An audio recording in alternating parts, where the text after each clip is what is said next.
Hello, everyone. Today was another show, Heart Podcast show with this candidate, this amazing candidate, Daniel Zapata.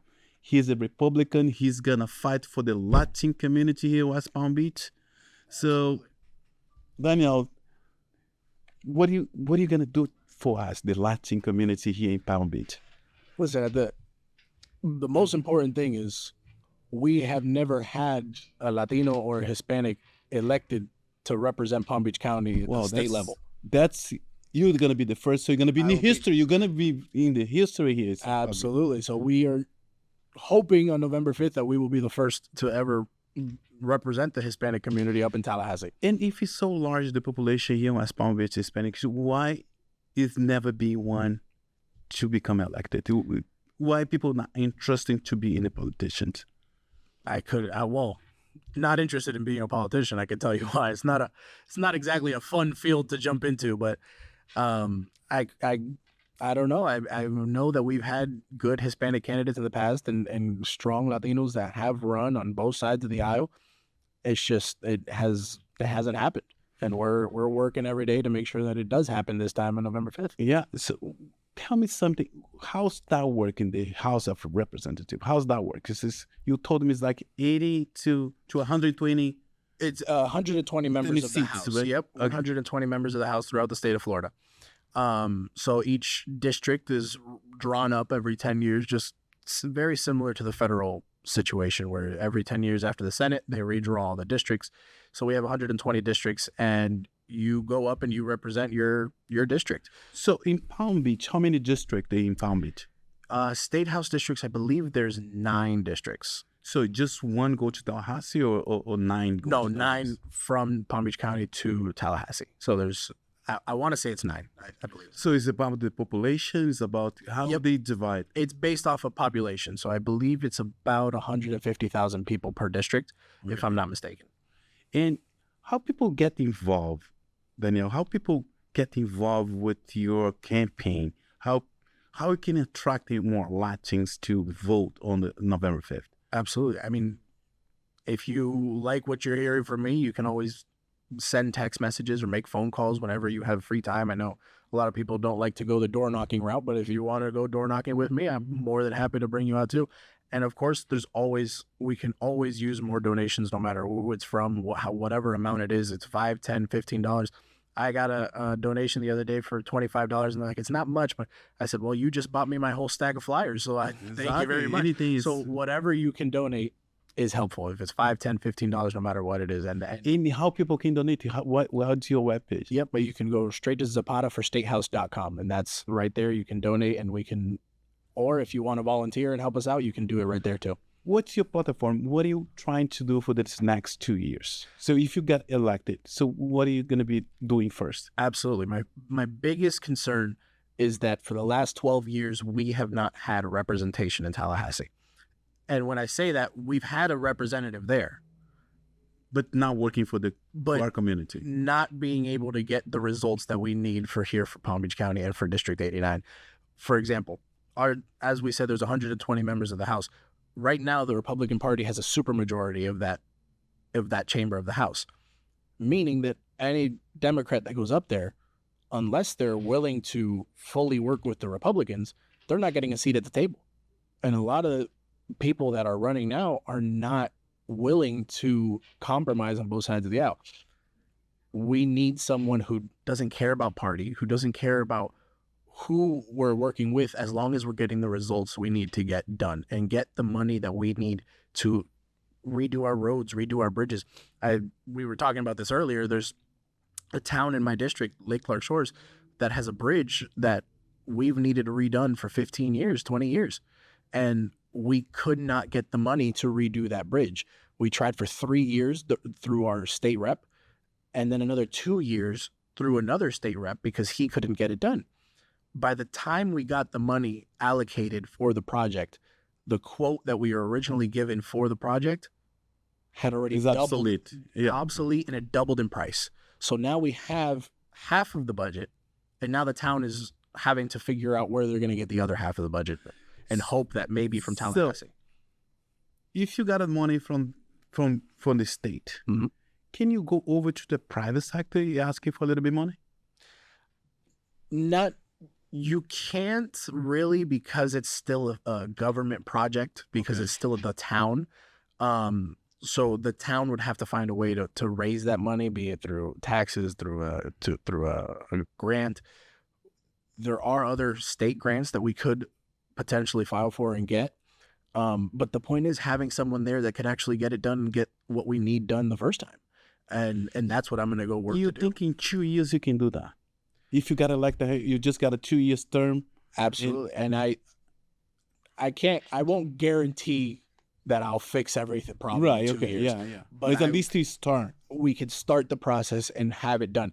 And if I'm elected, I hope to actually serve out all my terms instead of just the 2 years and be there for the 8 years. But we are going to work as if we do only have 2 years and work for the district and get as much done for the district in those 2 years as we possibly can. Because you're right, it's every 2 years, and I'm not going to take advantage of one term thinking that I'm going to have a next one, because we're going to work from day one to ensure that we can get everything done, be it for getting our money here, be it for working for education, for small businesses, for the economic relief that we need here in District 89, because there's a lot that we can do on the state level as well on that end to try and lessen that burden that's coming down from the federal government. Yeah, but the people complain a lot. They come into the office. Because my office is a mortgage. They asking Marcio looking for a house, and everything they look is so expensive, and the city tax is expensive, the insurance is expensive. And they complain, wow, how can I put a gas if I live here in Boca? I have to go to Lake Chris or Wellington. My travel is gonna be crazy. The gasoline is too high. The food how are you gonna make easy to the people that live here? So how you can do Absolutely. something to make them live better? Absolutely. One major thing that we can address, and the legislature has already tried twice, but they haven't gotten done anything, is reforming our insurance system and making sure that we can try to bring the costs down on this property insurance, because it's out of control. Yeah, but the insurance company, they live from the state of Florida, California too. They don't want to deal here because a lot of claims and The natural disasters, and we need to find a solution at the state level to where we can incentivize those companies to come back and bring back that competition, that to lower the prices. policy, yeah. Because the more you get rid of companies leaving the state, the more of a monopoly you get onto one company. And now we're looking at Citizen that's about on the verge of collapse, and we can't keep putting that pressure on. Right. And now they're looking to raise their rates again, and we can't do that.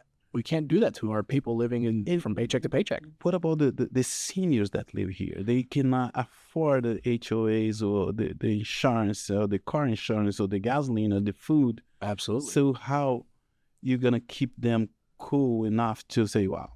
Absolutely. I mean, and you touched on it. The HOAs is a huge issue right now with the new law that has come into place since Surfside collapsed. We need to, one of two things. We need to either relook at that law and rewrite it in a way that is not going to crush our seniors and our residents that live in condos, or we can look at another route of maybe some tax breaks for those people and see how we can lower some taxes on them so that we can at least relieve that pressure one way or another. Because I have people that come up to me and tell me, I'm living on a $1,200 Social Security check every month, paying a $900 HOA. How are they supposed to live? Especially with the rising costs of food and everything else in our society right now because of what the federal government has done in the last 4 years. We have to find some way to relieve the pressure somewhere for them, because they're suffering. They truly are. How can you live on $300 a month? It's impossible. Daniel, how would you engage with the Latin community? So you go over to social media. So how people find about what you do right now? Absolutely. We're on social media, Zapata for State House. That's on Facebook and on Instagram. But our biggest focus right now is getting out and knocking on everyone's door. As the more we can get that message out and have people see my face, hear my name, hear what I'm standing for, that's what we're focused on right now. So even if it's Latinos or if it's non-Latinos, no matter who it is, anybody, yeah. we're going to talk to every voter that we can get a hold of to ensure, and be it through social media, be it through knocking on doors, be it from me showing up at an event and they hear me speak, we're trying to cover as much ground as we possibly can before November 5th. So all the minorities here, the Haitians, the Asians, everybody got to go coming together. Because I believe that politicians has to do for the people that Absolutely. And that's what we're elected to do, is to work for the people we're elected by. And that's something that a lot of people in politics have forgotten, that they are not working for themselves, but they are working for the people that that elected them. So a question for you, as a Latin guy here, and I do not know what's the difference in to be Republican or to be a Democrat. What is to be Republican for you? For me, being a Republican means getting government out of my life. Leave me alone as much as you can. For me, I view the government with two simple tasks: protect us and fix our roads. That's it. Other than that, stay out of my life. And that's how I look at it. And that's how I will work to represent the District 89, is to stay out of our lives, not increasing taxes, making sure that people can live off of what they, and we have a big issue on people who are having to leave the county but still work here. So now they're moving to Martin and St. Lucie County. Yeah, because it's cheaper housing. And commuting back.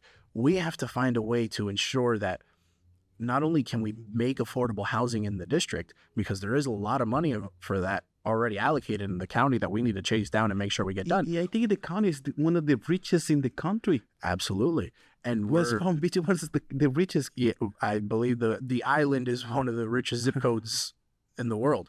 But we have a lot of money here in the county allocated. We just passed the bond in 2022 for affordable housing. We need to make sure that that's, as much as I opposed it back then, we need to get it done now. The money's there. Let's build affordable housing. Because I'm in my district, I keep seeing apartment buildings popping up everywhere.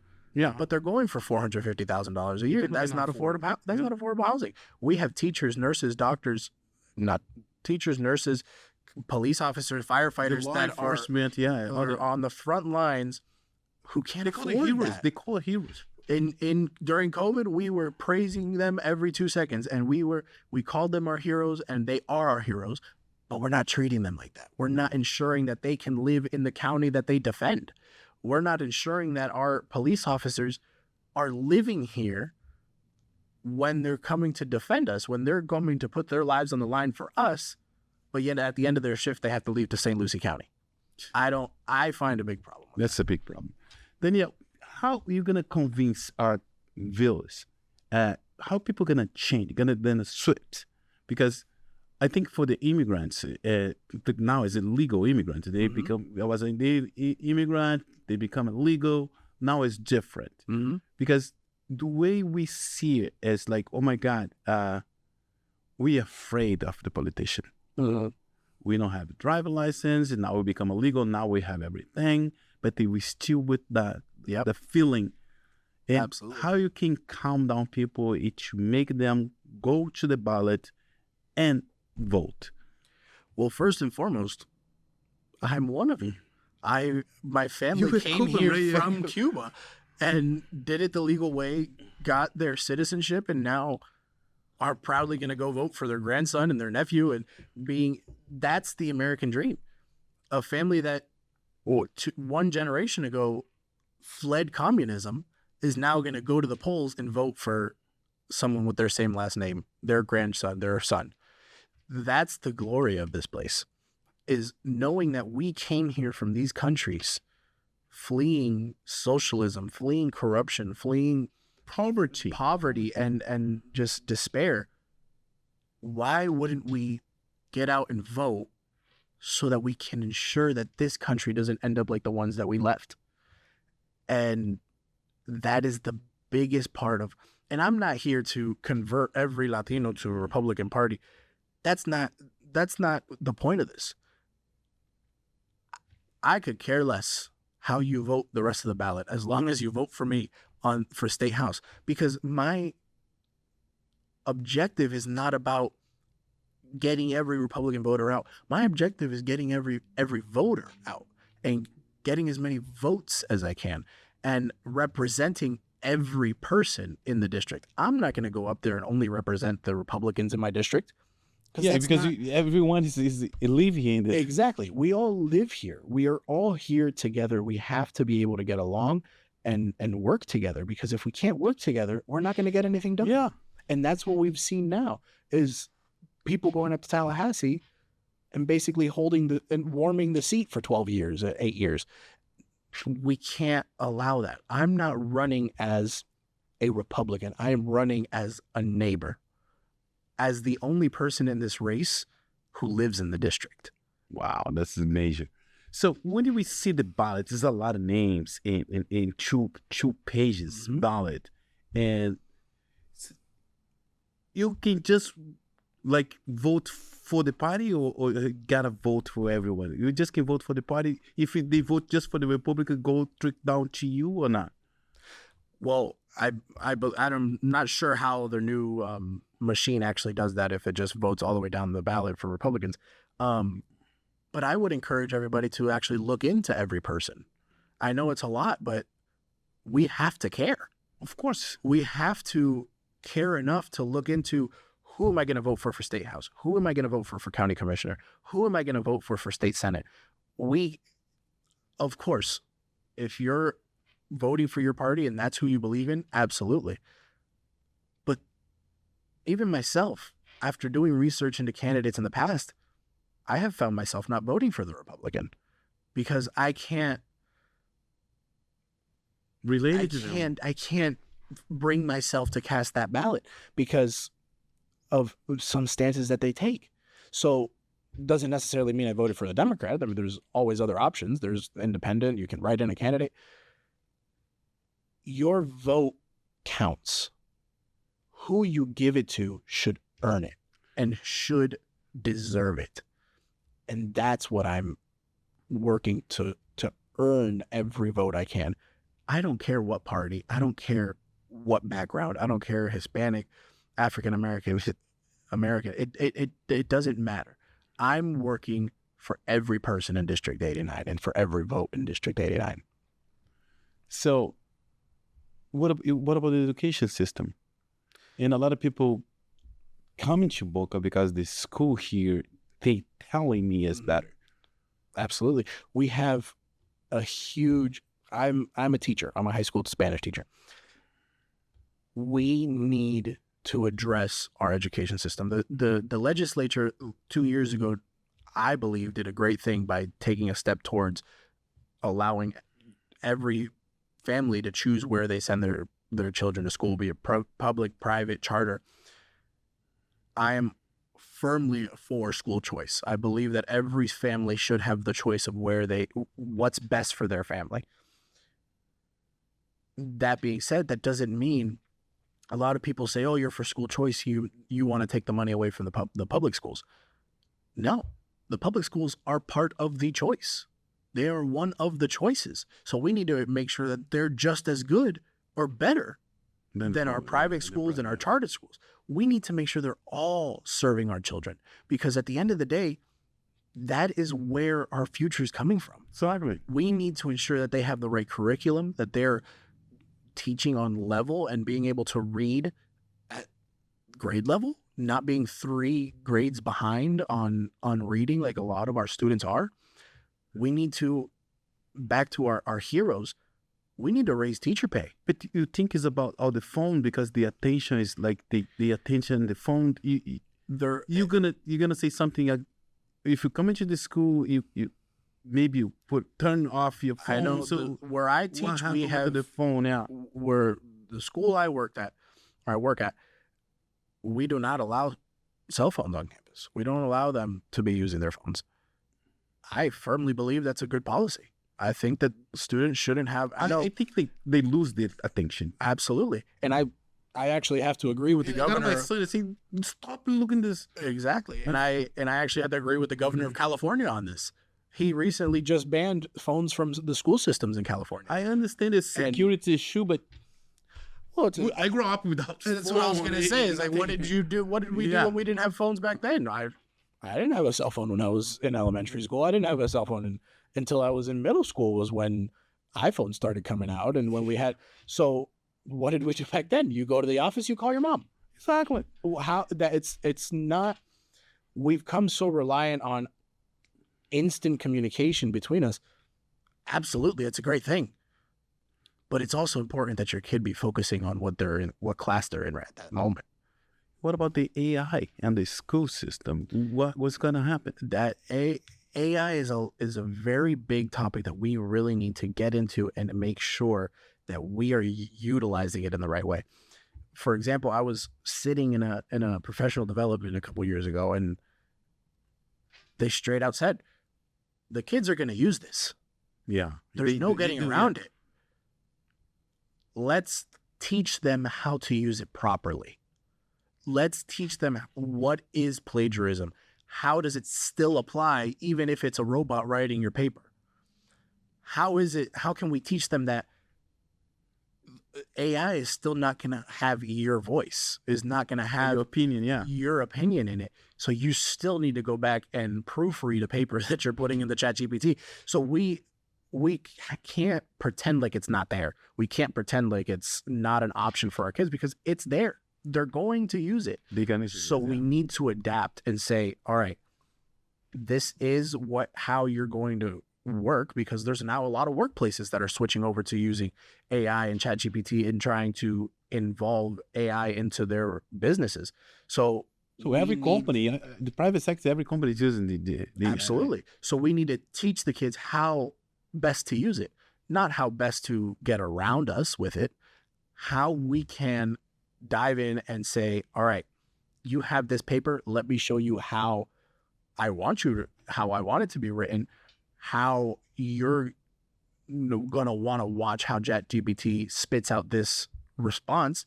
You're going to have to, we can't hide and stick our heads in the sand and say, it's not there. It's not there. It's not there.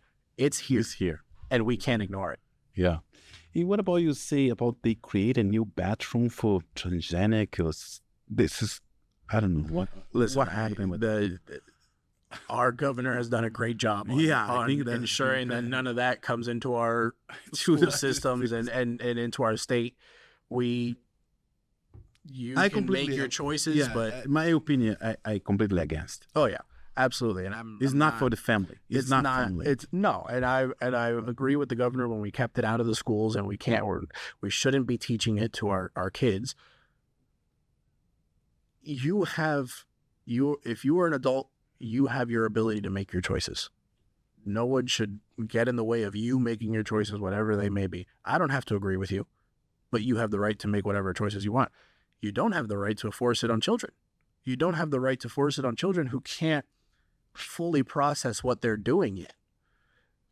If we still aren't going to allow a child to get a tattoo, why would we allow a child to do anything like this? Again, you're an adult, you do what you want to do. As I said earlier, government shouldn't get involved. You do what you're going to do. Leave the children out of it. Exactly. They can't decide for themselves. Yeah, but the more important, why people gonna vote on you? What's the reason they're gonna go to the ballot and cross your name there and say, Daniel is gonna be my representative? I'm gonna sound like a broken record, but we need someone in Tallahassee who can get results for us and who knows what our issues are. We have one person in this race whose entire life has been in this district. That's amazing, yeah. Working, going to school. All your friends here, you grew up here. My life is in District 89. I didn't move here last month like one of my opponents did. I don't live in Michigan, you come back exactly. Here. I have been here. I work here. Every part of my life has been in District 89. What does that mean? You know all the problems. I have driven every road. Every morning I commute to work on every road that my neighbors do. I know where the potholes are. I know where the cracks are. I know the issues that we're facing, be it having to change from septic to sewer for some of our cities that need the money now because the state is breathing down their necks and they don't have the money to do it. We need to have someone in Tallahassee who's going to fight and make sure that we have what we need, be it roads that need to be redone. We were talking about this earlier. I was out knocking on doors the other day, and I was having this conversation with an elderly couple, and they were like, "Well, we've been here for 25 years.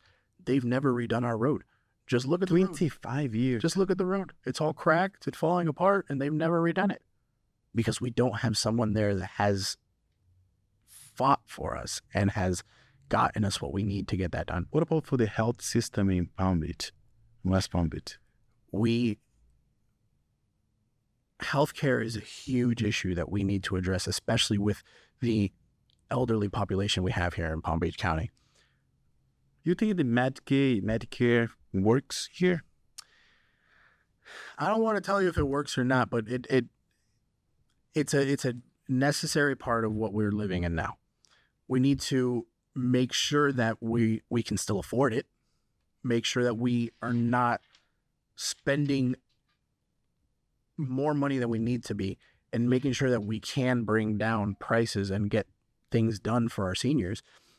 It's a very complicated situation. So any one person that tells you they have the solution to Medicare, Medicaid, Social Security. So you have a team. You got a team with you. Absolutely. I might not have a team right now, but I am always very open to meeting with whoever it is, be it the administrator of Medicare for the state of Florida. I will always have my door open to whoever I can get a hold of. And I'm not someone who will just blindly vote on a bill.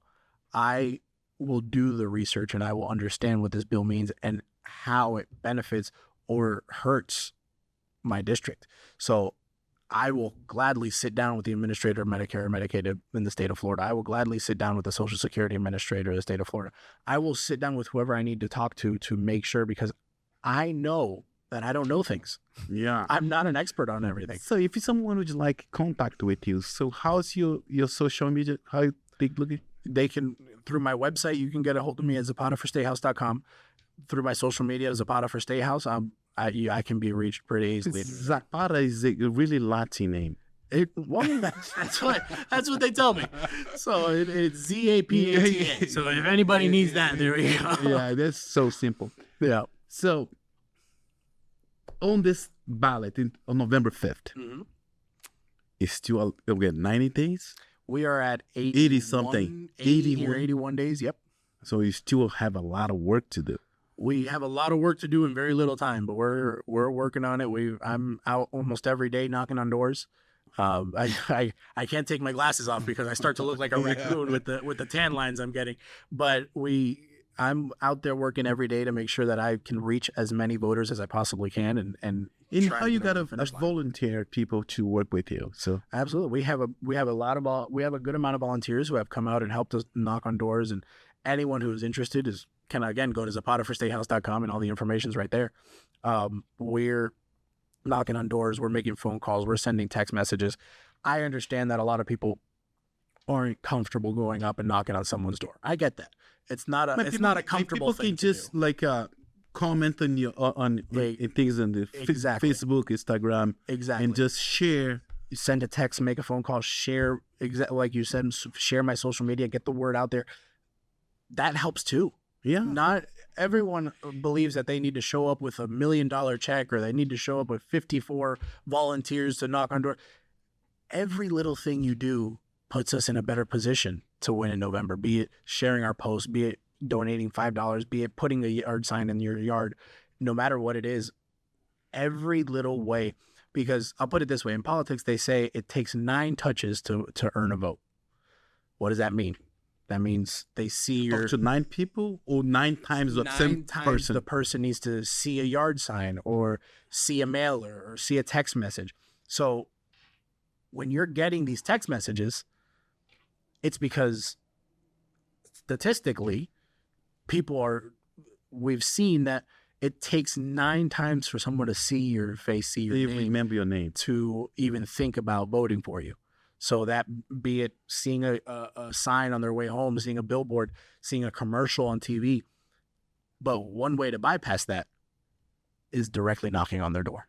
I think because I think it's a tremendous amount of money to do a big campaign, and I think you do it the best one, knock on the door. I think it's still the best way to look at the people's eyes and say, "Listen, I can do something for us." Absolutely.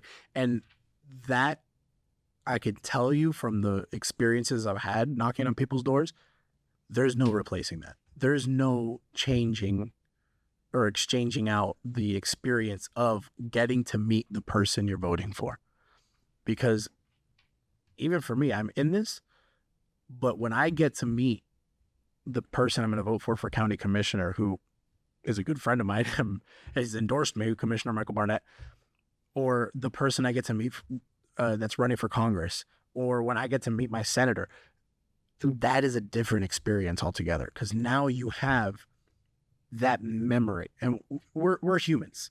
We all work off of our feelings and our memories that we have with someone or with something.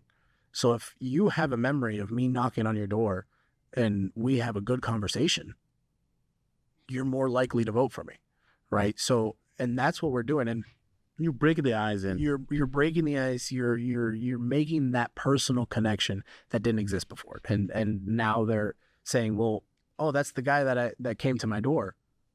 I can't tell you how many people tell me I always vote for the person that knocks on my door, because it tends to more personal. I don't know. It's personal, and as much as people may think it's a known fact for candidates to knock on doors, it doesn't happen as much as you think it does. It honestly should be happening more with our candidates. Yeah. Daniel, I'm Latin. I'm a Brazilian. What about for the Brazilians in West Palm Beach? What do you can say? Listen, we're all Brazilian, Cuban, Venezuela. No matter what we are, we're all living here together. We all live here together, yeah. Especially for the Latino and Hispanic communities, we all fled something. We all fled a country for some reason. For bad opportunities. For poverty, for more opportunities, for fleeing a system of government that doesn't work. Whatever it is, we can't allow that to happen here. We can't allow it to reach our shores here, because if it comes here, where do we go? Yeah. There is no other country where we could say, okay, if the United States goes down, I'll move here. We have no other option. We need to protect the United States. We cannot allow it to become the places that we fled. No, that's impossible. That's why we're here to prevent this to happen. So that's why we got this podcast. That is, I invite you to come in to this to share how important it is to come out to vote on November 5th, especially local. Federal is important, but the way I see it, local is better than the federal. Absolutely. At the end of the day, the person that's going to lower your property taxes isn't the president. It's not. It's the county commissioner. It's the county commission. Yeah. Like, you have to, the people that affect you on the most daily basis are the people that are closest to you. Be it your city council, be it your county commission, your state representatives that can introduce a lot of policy. We have to be more focused on voting down the ballot, because even if you even if you look at the last 4 years where we've had President Biden's awful policies, and the Biden-Harris administration has completely destroyed our economy, our border, but we haven't felt much of that here in Florida. Yeah, because DeSantis was really scared a lot of people. He's scared a lot of things. And we've worked, and Governor DeSantis has done an amazing job here in the state, to where we're not feeling the economic blow as hard as the state of New York. Yeah, but or the state of California. And you're attracting a lot of people to Florida. Absolutely. I think it's over 2 million people. Oh my gosh, came over to Florida the last crazy. 2 or 3 years. We don't have a place for everybody here. Yeah. But that should show you that we've done something right here in the state of Florida. Yeah. That we have been able to do better. Our economy in the state of Florida is doing better than that of the national economy. Yeah, but the thing is, I'm afraid that those people came over and they're going to looking, because everything is so expensive right now, they try to leave. I don't want to see people leaving to other states. I'd like keep them people here. So what are you going to do to keep them here? biggest thing right out of the gate, the biggest price increase that we've seen here in the state of Florida is our properties, is our homes. We need to address that, be it through figuring out how we can lower insurance costs and figuring out how we can get that done so that we can lower that back down. Because it's when I'm getting ads on Facebook for a little tiny shack efficiency in Palm Beach County for $1,200 a month, it's crazy. It's not even a bedroom. It's one little. I see a lot of. You could get $1,200 just for this room. I see a lot of people buying mobile homes and making 4 little unions in charge of $1,000. You go to one house and there's 5 different. Either they've got an efficiency in the back, or they've got 2 RVs in the backyard. Whatever it is, we can't. The American dream, at least to my family, was owning your home and being able to live and your kids being better off than you were. The American dream wasn't owning your home and having 15 campers in your backyard so that you can pay the mortgage. Pay the mortgage.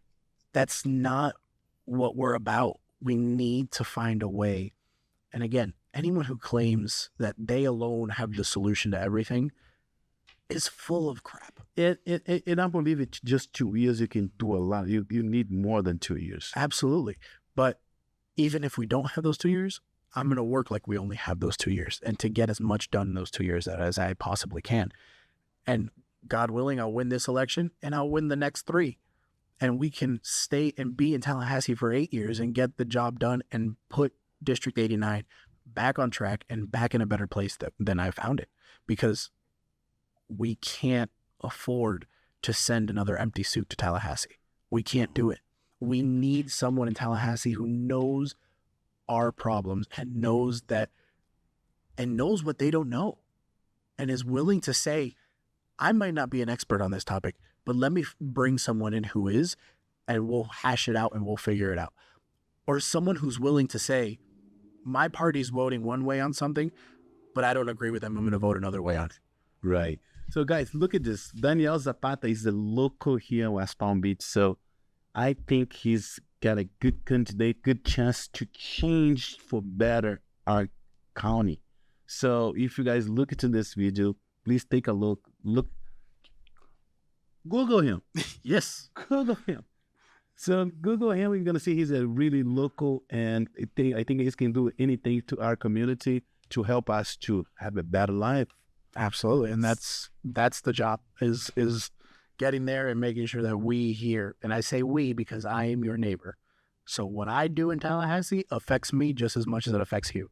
And we're going to work to make sure that District 89 is the best district in the state. That's why I'm here in West Palm Beach, because I think this is the best county. And I don't know. So we're going to finalize what do you can say to close this show with the impact that people really going to vote on the 5th?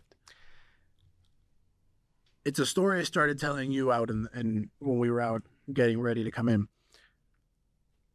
I'm a teacher who's lived in this district his entire life. If I lose on November 5th, it's not the end of my life. I'll go back to teaching, and that I'll keep making an impact on my community through teaching. But we keep electing people that this is the end of their life if they lose these races. I'm going to Tallahassee because I care about my community, because I care about us. I care about our issues that we're facing every day here in District 89. And that's why I decided to run, because I'm tired of people using District 89 as a stepping stone for their careers, to be it to run for higher office or to become a lobbyist or to go make money off of this. I'm tired of it. I'm tired of us being ignored and forgotten in Tallahassee. So on November 5th, I'll be voting for Daniel Zapata, and I hope that you'll take the time to actually consider it and not just dismiss out of hand because I'm a Republican or I'm not what you normally would vote for, but we need to all together come together and send someone to Tallahassee who will care about us and who will come home and live and experience the policies that I vote for alongside you and be here with you and for you through my 2 years, hopefully 8 years. But we are all here together, and I am working for all of us as our community. Oh, that's a great something to say. I think we're gonna vote for you here. We're gonna try to help you as much that we can, and we're here to better our community. That's why we're here to talk about it. Absolutely, and that's the point of politics. Yeah, is to make the citizens' lives easier, not to make it harder. So before we go, what's your webpage and what's your social media again? Yep. So it's zapataforstatehouse.com. And then on Instagram and on Facebook, you can find us as Zapata for State House. Guys, thanks so much. It's a great show. And I hope you guys enjoy and share, comment, Absolutely. do whatever we can to improve our lives here in West Palm Beach. Thank you so much. I see you guys in the next show. Thank you for coming. Thank you for having me. And let's go work together. Absolutely. Thank you, guys. Birdside.